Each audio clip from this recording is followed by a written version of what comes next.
guys, we are back with Curse Methods from Curse Youth. And Methods, he gave us his drama alert, he gave us his thoughts on the team changes, and now it's time for a little AMA with Methods. These questions coming on Twitter from the community. The first one, they want to know, when did you start playing Call of Duty competitively? Competitively, I would say I pretty much started like playing in MW3. In MW2, I was pretty much a radar star, but in MW3, I sort of discovered competitive in a sense. I used to scrim around in Black Ops 1 and just play pickups and just run around and be awful. But in MW3 is pretty much when I started developing as a player and becoming pretty decent. That's pretty much when I started my competitive come up, per se. The follow-up question here is from Ollie, and Ollie wants to know, what was your first major LAN event and what was your first placing? UMG Chicago, and I placed 5th at that event. If you want to go by MLG events, my first event was MLG Dallas, and I placed 7th. All right. Have you ever placed outside the top 16? No. No, never. That's a pretty solid record. Keep that up. Continuing through these, sorry, a bunch of love for your drama alert, by the way, especially from Benson and the guys over in the UK. Benson, I love him.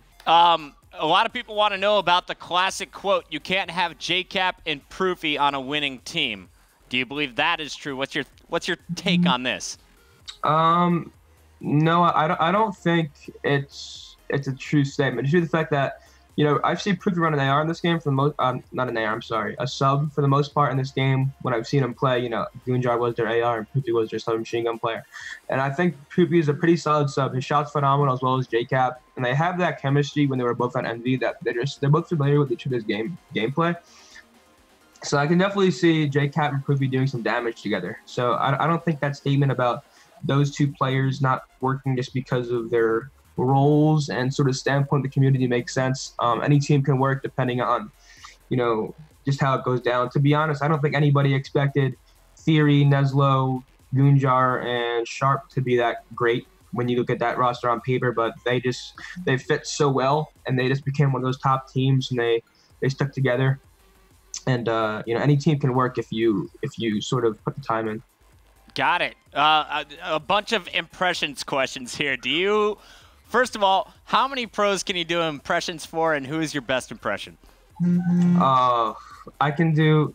I'm here. I have Complex, Parasite, Nameless. I'm semi-decent at Ricky. Rambo is pretty funny. Give me a Rambo. Rambo? Yeah. All right.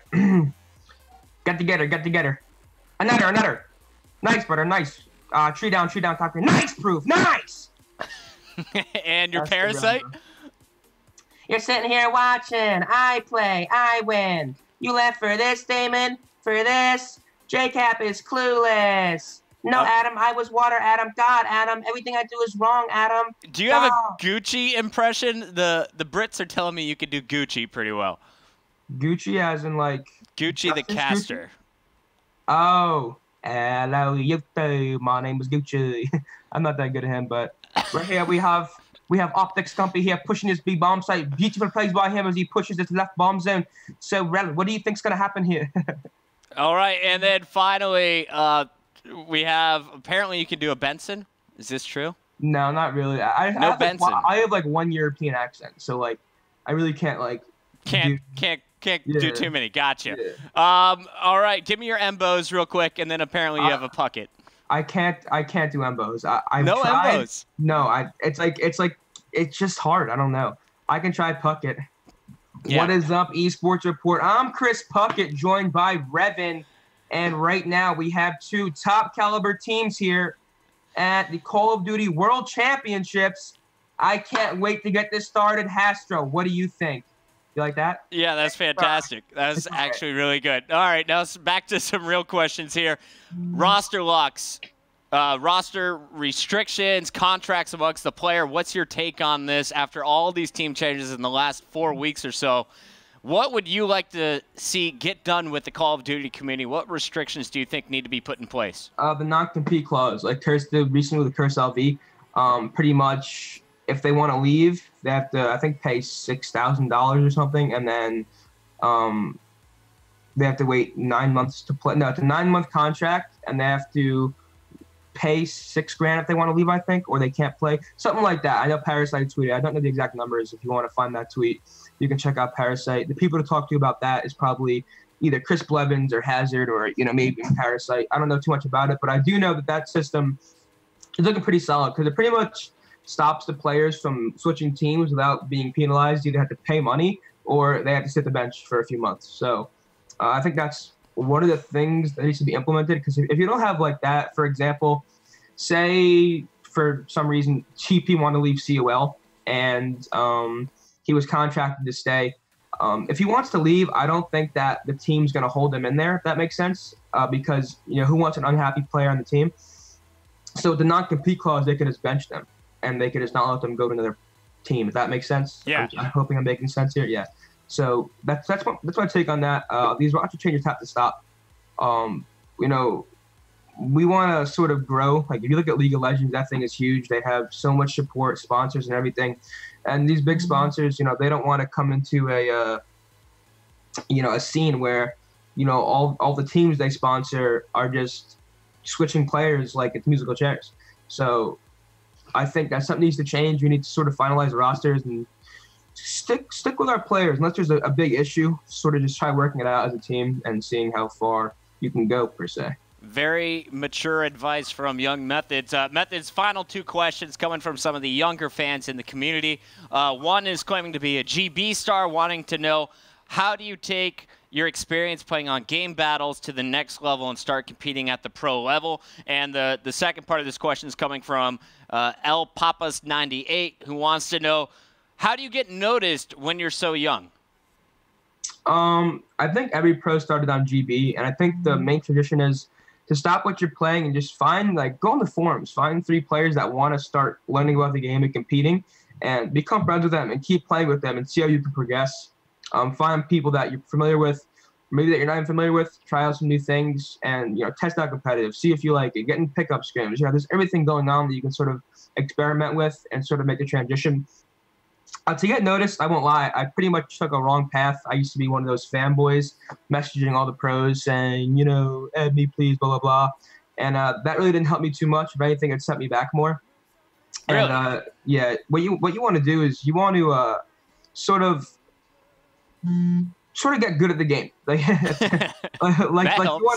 want to grind, and then eventually you'll get noticed, whether it's 8s. One thing that you gotta do is attend an event and prove yourself. If your team plays 96th and you play Envious and you go all first them, they're gonna know your name. Most pro teams, most pro players won't really classify your online performance to yourself. If that makes sense. They don't really look at that. They need to see the real thing on land. So find teammates that you like and enjoy playing with. Learn to play up with them. Just grind the game. Find people you like playing with, and just stick through it. And eventually, you'll get there, because practice doesn't make perfect, but when you practice, you keep getting better. When you keep getting better, you get noticed. When you get noticed, you get more noticed. When you get more noticed, you get more noticed. Whoa. Then it's just a constant cycle of, good things coming your way. All right. Well, final question of the night. Winter Invitational continues at 6 p.m. Kicking off with Complexity versus the new Caliber. What's your take on that series? COL is going to win 3-2. 3-2, going to Game 5. 3-2. And it's or TK is going to win 3-2. I'm not sure yet. It's going to go down to a close S&D game. Curse Las Vegas versus FaZe. Ooh. With Proofy now. Keep that in mind. Curse Las Vegas 3-1. FaZe Complexity. Is this a 3-0 sweep? No. COL beats FaZe 3-2. And finally, Caliber versus Curse Las Vegas. Ooh.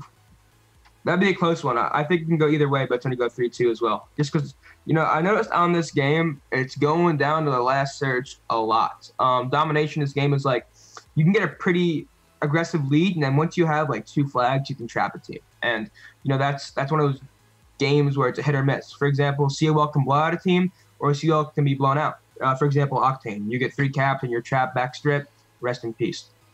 But, so yeah, that's my take on those games. I'm looking forward to watching them, though. If my team isn't playing, I think we may be scrimming, so I don't know. But, yeah, All right, Methods, thanks for coming on. We got JCap coming up next. Methods, where can people catch you next? You can catch me on Twitter at CRS Methods. I have a YouTube channel. You can check it out on my Twitter, and that's pretty much it. So thanks for having me on, Puckett. All you beautiful Drama Alert lovers, I love you. And YouTube. We'll see you fletching later. Yeah, nice. All right, thanks, Methods. That is it for Methods, but we still have Mr. JCap coming on to talk about the newest pickup, Proofy, as he is added to the FaZe line. We'll be back after this.